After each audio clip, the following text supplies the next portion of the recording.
人民力量，人民力量，撥亂反正，撥亂反正。2011，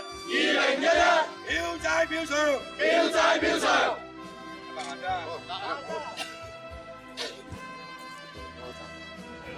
使唔使喺度講兩句？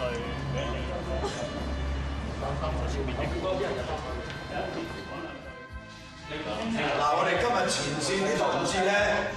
就嚟呢個北區嘅民政處就報名參加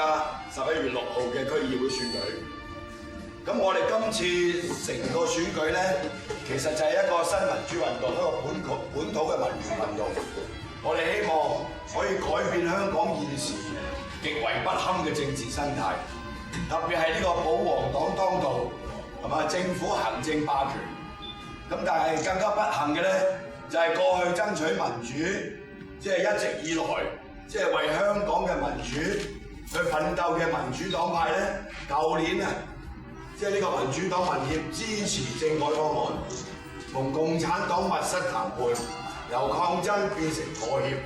令到成個香港嘅民主運動咧停滯不前。所以人民力量由4個團體所組成。包括前線選民力量同埋呢個普羅政治學院，再加埋泛藍，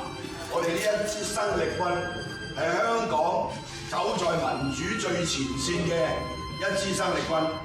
所以我哋今次嘅選舉，第一，我哋一樣要制裁嗰啲保皇黨；第二，我哋要懲罰嗰啲支持政改方案嘅偽民主派，所以要佢票債票償，亦都讓選民可以喺保皇黨同埋呢啲偽民主派以外有一個新嘅選擇。我哋派出60個人嚟參選，但係我哋勝選嘅機會係唔高嘅。但係呢個係一場運動，我哋希望通過呢場運動教育香港人認清楚呢啲政黨醜惡嘅嘴臉，要靠自己將選票嚟改變命運。2011。